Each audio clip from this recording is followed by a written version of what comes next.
Good evening, everybody, and welcome to Devotions. I'm Pastor Tim Mason, the Associate Pastor at Incarnation Lutheran Church. I'd like to encourage you to introduce our website to your friends and your family, ChristAmong.us, so that they can participate in wonderful Christmas celebration at this time of the year. Everybody's looking for a way to celebrate Christmas, and I think our website and what's going on in our church is a good way to do it. Tonight's devotion begins with a reading from Revelation chapter 21, verses 3 to 5. And I heard a loud voice from the throne saying, "Look, God's dwelling place is now among the people, and he will dwell with them. They will be his people, and God himself will be with them and be their God. He will wipe every tear from their eyes. There will be no more death, or mourning, or crying, or pain. For the old order of things has passed away. He who was seated on the throne said, I am making everything new."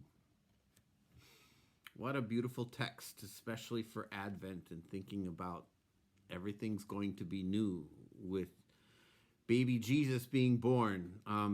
The text is a little bit more dramatic than what I was planning to talk about, but it sure is a great text for Advent. So Christmas is just 2 weeks away. How do you feel about that? You ready to go? If anything, I'm mainly excited about the music that we're going to hear by our choirs, by Revived, by the children. That's what makes the season magical for me. And as far as the anticipation, I know so many people are getting ready. This is what is drawing me into the season. But I'm also thinking about January 1st and my resolutions for next year. Some people think, man, resolutions already? We don't want to think about that till after Christmas. Well, this year, 2020, believe it or not, is the first year in my life that I've been able to hold on to and keep my resolution that I made from last year. And I'm feeling really good about that. And here's what it was. A year ago, I made the resolution that every day, I would give something away, sell something, or throw away something that I don't need, nobody else needs, from my little cluttered townhouse. Every single day I was able to do it, and I was able to do that today. Some things were rather major. I gave away and sold some pretty expensive tools and things like that I used on my boat and making furniture and all kinds of things like that. I gave away a guitar, which was I sold that. But even though guitars are living creatures, I gave away lots of clothing. I also gave away little things like mementos, old cards of every kind. Plus, I scanned hundreds, if not thousands, of photographs and slides that were sent to me by my family. That was fascinating. And then last week, when I thought I was all done with this, I looked behind another box and I found another box full of photos and slides that need to be scanned as well. Well, that'll be fun to do. And then there's this other thing, is that in my garage, for some strange reason, well, I know why, I have miscellaneous boat parts. And some of them, bought individually, are rather expensive. In this one bucket, I have a whole bunch of stainless steel things that, yeah, in their day, they were pretty special, but now I'm not going to be able to use them. There was 100 feet of marine chain, if you think about that, and 2 heavy stainless steel winches. Now, here's the deal.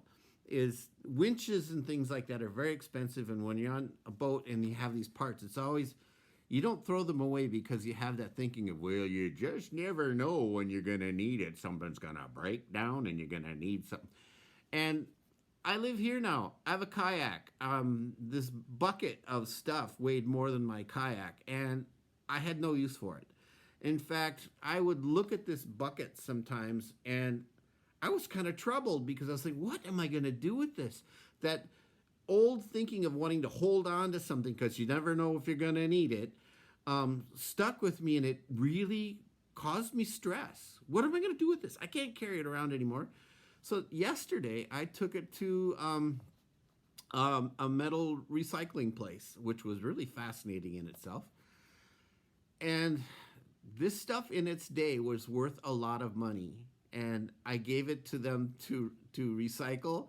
And I got a whopping $2.30 for this. And I kind of went, well, um, the money wasn't the thing. It really wasn't, because when I got home and I looked in the spot where this bucket was, it was clean and it was open and it wasn't cluttered anymore. And I didn't have that sense of stress of what am I going to do with this thing that I actually didn't need anymore. And I felt actually pretty proud of myself. I really felt proud of myself, because years ago, there's no way I would have done that. And yeah, it made me feel free, lighter. It might sound strange, but I felt lighter. And this morning, even when I woke up and I went out to my garage, I looked at that spot again and I said, hey, you did it. Way to go. And it's one less thing to think about, one less thing to haul around. And who knows what it's going to be made into. I mean, let your imagination go. This was good metal and steel, and it's going to be made into something else. And I just let my imagination go. So the point is, I just felt better. Discarding something, even if it had great memories, was physically useful for me now. And now I won't worry about that chain. I won't have to lift it up and things like that. And the $2.30, it was worth it. It was good. For this past year, I've gotten rid of the easy stuff. Okay, it's the easy stuff.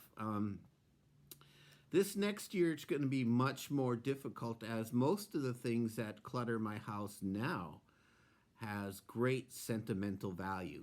I took care of the easy stuff now, but almost everything when I look around my house has a story. It has a history.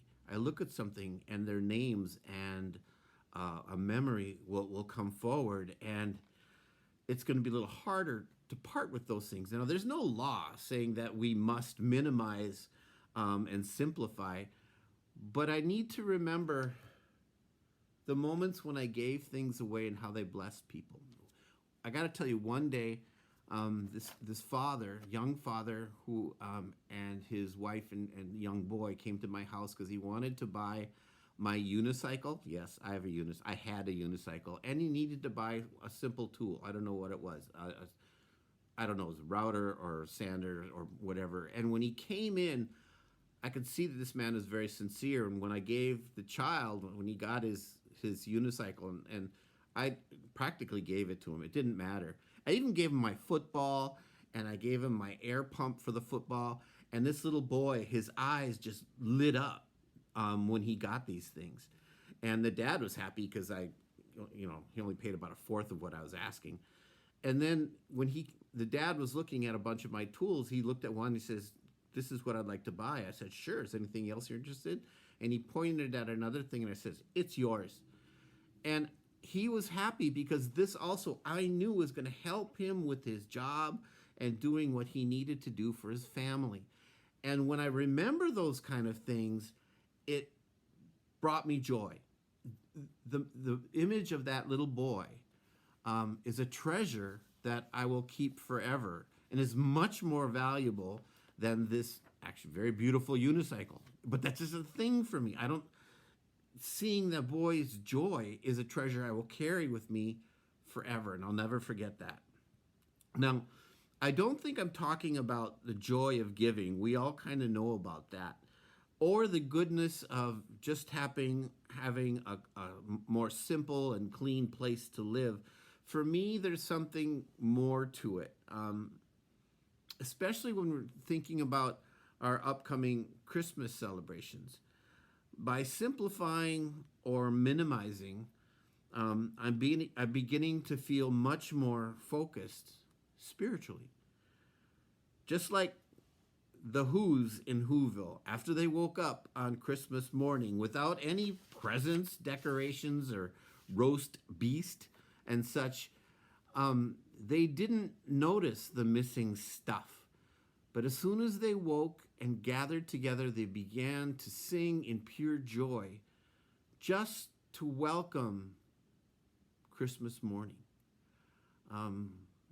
That cartoon film, that scene to me is very powerful. And I also bring it up for selfish reasons. My cousin was the same name, Tim Mason. He wrote the screenplay for the Broadway version of How the Grinch Stole Christmas, and that's his story. So right now, our family's rather proud.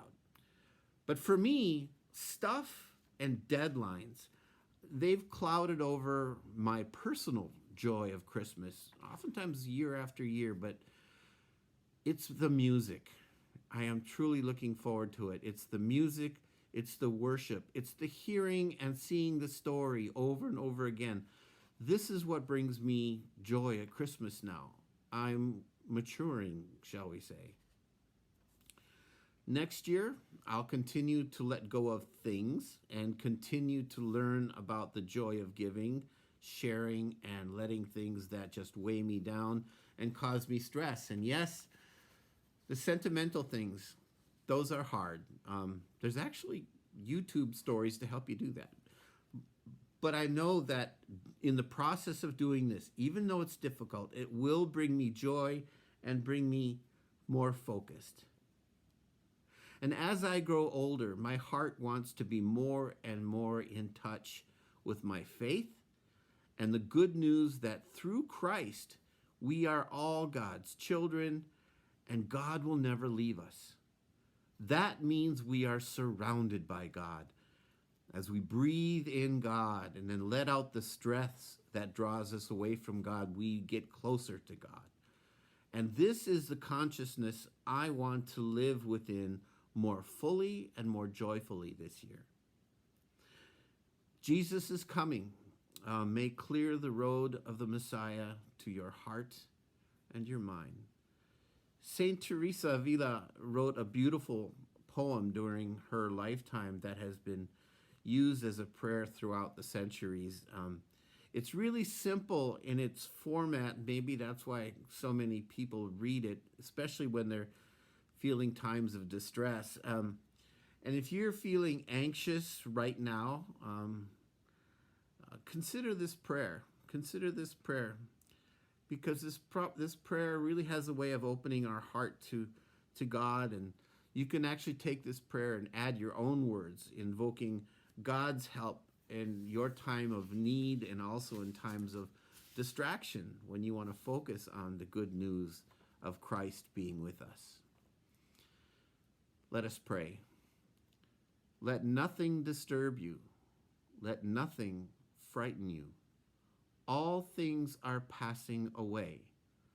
God never changes. Patience obtains all things. Whoever has God lacks nothing. God alone suffices. Amen. So I hope you have a good evening. Sleep well and stay focused. And I look forward to seeing everybody on worship for sure on Sunday morning. And be sure to share these devotions if you need to with friends or family. That's what they're there for. God bless everybody. Sleep well.